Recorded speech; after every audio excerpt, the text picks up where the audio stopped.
to look back 3 to 5 years from now and say that this coaching conversation with me today changed everything for you, what would need to happen? Someone told me recently, like, in anything in life, like, there's lots of ups and downs, but like the worst thing is for you to quit. So I guess for today to look back on it like 3 to 5 years ago, or 3 to 5 years from now, would be to say like I didn't quit, if that makes sense. Like it changed everything by the fact that I'm not quitting. Like it was encouraging conversation, if that makes sense. 100%. Yeah, sometimes the best thing you can do is just take action. Yeah. Off the horse, you get back on. I know you've been going through some ups and downs in general, but you're back on the wagon. You came to the coaching call. You're back on track with the new schedule. Yeah. How's everything coming along for you working through that schedule right now?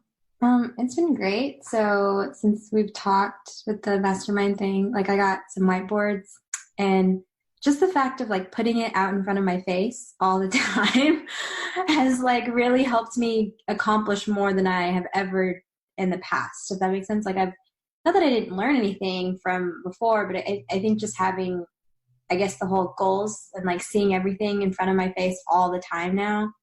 And also like putting a lot of like my note cards like in my bathroom or places, like that has really helped, like, I guess, make bigger progress.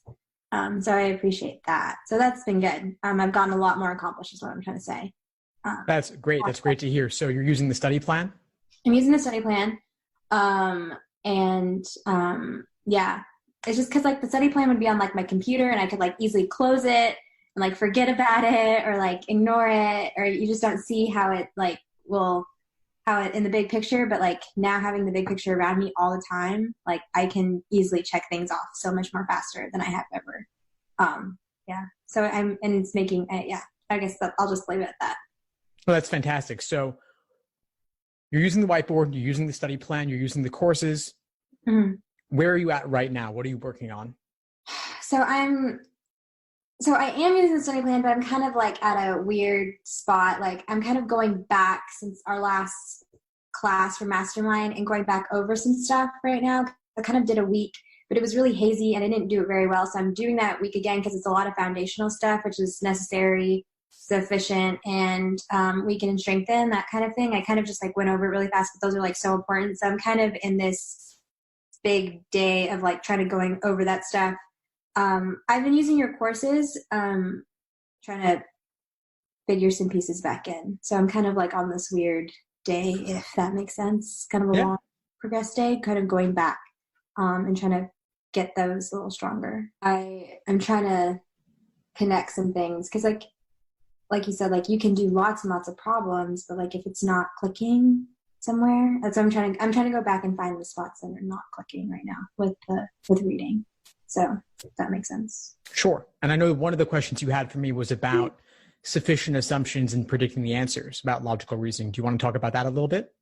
Yeah, I guess I know this is like a really big complaint for lots of people. It's just kind of the whole inference thing. Like, I guess that just comes with practice or something. I don't know. I just feel like when I am looking at these questions, I can see how logic games and logic reasoning like connect. I see that now.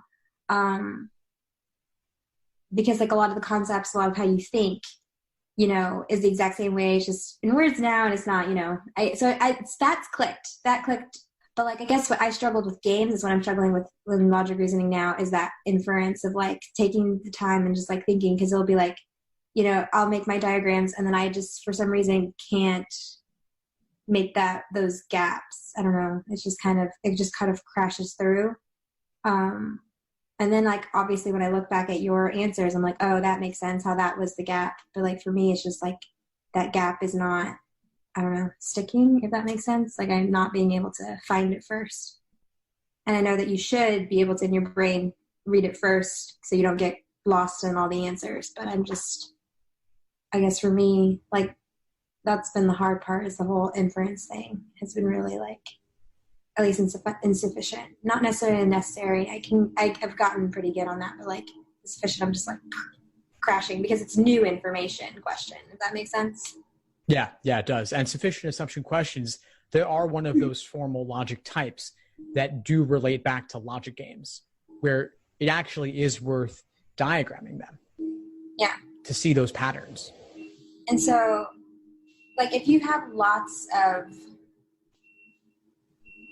So when I see like my necessary assumptions and then I find my sufficient, and there are lots of different sufficient assumptions, is that where like what I'm missing there is that I'm not seeing like, do I just pick one of them? Because not, I guess that doesn't make sense. So if there's 3 sentences and 1 and 2 have different sufficient assumptions, and then obviously the conclusion has its necessary, am I supposed to just pick 1 of 2 and go with it? Does that make sense? That didn't make sense at all. I'm just trying to figure this out in my brain of like, Yeah, sure. which sufficient am I supposed to link to the conclusion, if that makes sense?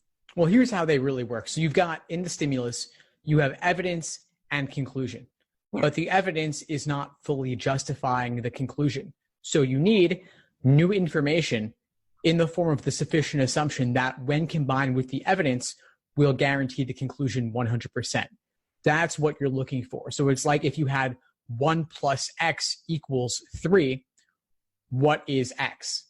Mm-hmm. X is that new information when combined with 1 would equal 3, which is of course 2. So in the stimulus, you don't have any sufficient assumptions there already. What you have there are different pieces of evidence. Mm-hmm. And in a lot of sufficient assumption questions, you actually have multiple conditional statements, which is what makes it more complicated at first. Yeah, I guess that's, yeah, no, I understand. That's where I struggle is with lots of conditional statements, and I'm like, oh, dang it. But so it's like, I guess it is improving, but I just know that for me, that is where I'm falling. It's kind of just like, I guess with necessary assumption, it's like, oh, great. You know, like I don't have to think of new things. You know, it's like the risk taker in me is like, I don't want to take that risk. I just want to do all the questions that I can figure out, all of like the local questions. And then like the global, I'm just like, oh, shoot, I have to like push myself out there. You know what I mean? If that makes sense. So that's just something I guess that takes time to push yourself forward. And I don't know.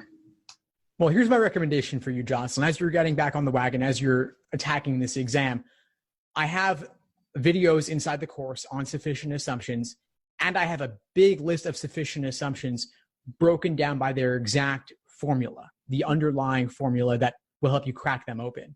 Mm-hmm. So what I want you to do is take the next couple of days, just work through a couple of dozen of them using the formulas, practice diagramming them so you can see the underlying logic.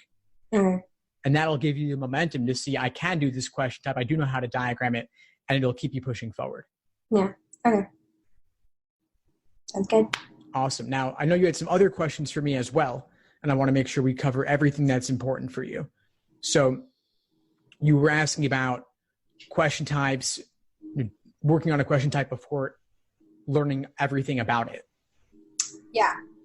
I guess that it's like, at least in your schedules, it's very much like read all of this, watch this, and then do 30 or 20, whatever.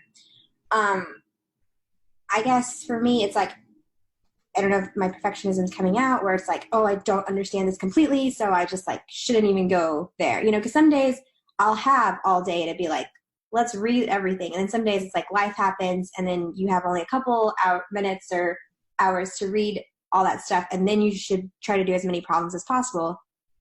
Should you just attempt all of those problem types when you have a gist of it? Or should you really like understand, like have a really good head knowledge before you start doing the problem sets? That's what I'm trying to, it's very confusingly worded. But does that make sense? Like, because some days I don't have like the 2 to 3 hours to like sit there and like soak up everything.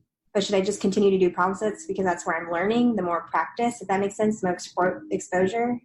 Practice is good, but theory comes before practice. Yeah. So maybe some days, instead of doing 30 problems of that type, what if you were to do a bit more reading on the theory and then do only 15 problems that day or 10 problems that day and then do a bit more tomorrow? Okay. I guess that's what I was just asking. Like, if you just recommend just like hitting it, just getting the gist and going for it, or actually like getting that theory really soaked in and then going, because it is kind of, because it's just frustrating sometimes of like how much you can handle, I guess, your brain, and sometimes, and how much time you have is that weird balance, if that makes sense. Like, sure. No, it's a balance, and we have real life to contend with. It's not like you want to spend 5 years studying for this, right? Yeah. So choose the source for theory that you like best. And of course, you can read chapters in a book. You can read the bite-sized articles on my site. You can watch the videos in the course. Pick whichever you like best and whichever you have the time for. Then do some problems. And then if you need more, then go back and read the other sources or watch the other sources that you haven't already looked at. Yeah. Okay. If you need it. But you won't always need to read every source for every single question type. Right. Of course. That answers my question.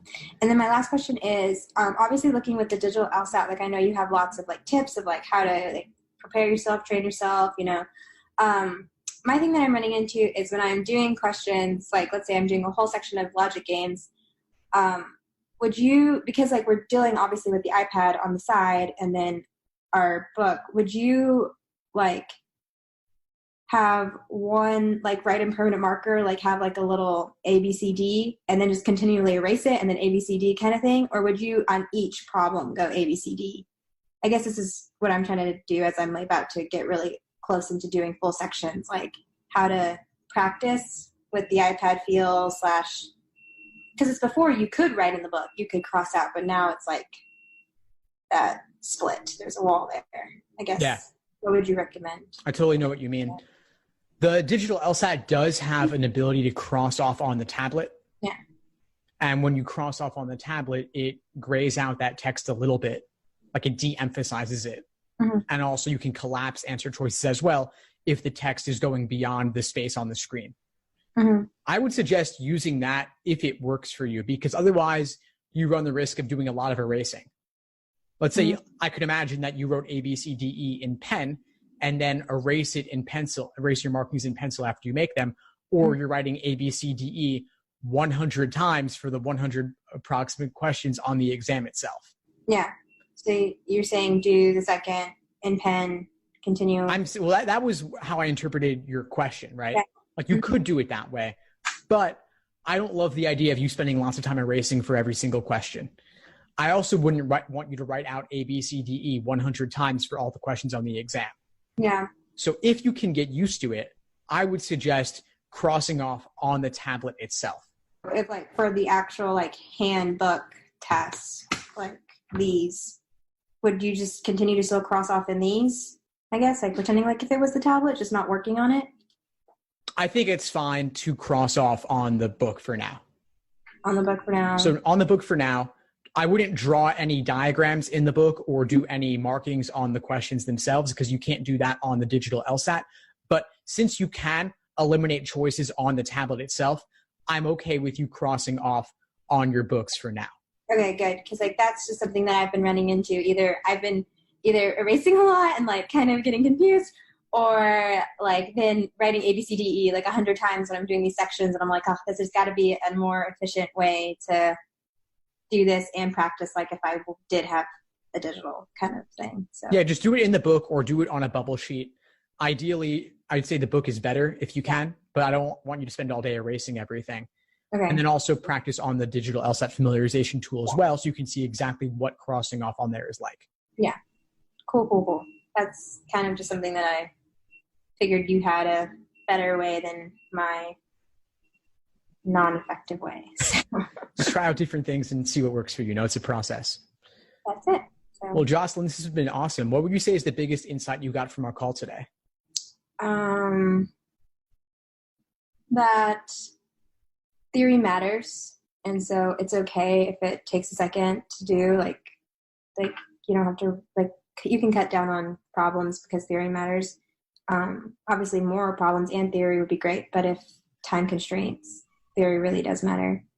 So what I love about Steve in general and the LSAT blog website and all that is Steve is very much a holistic approach to prep test studying, which is awesome because like big prep test companies, they're more like traditional medicine where it's like here's a band-aid and an antibiotic, but Steve is very much holistic where he kind of looks as a person as an individual and sees everything around them. Like he understands that anxiety, work, depression, family, extracurricular, school, whatever, anything that's going on there, how you're handling it, whatever bad habits you're dragging around, will affect how you're performing as on the test as a whole.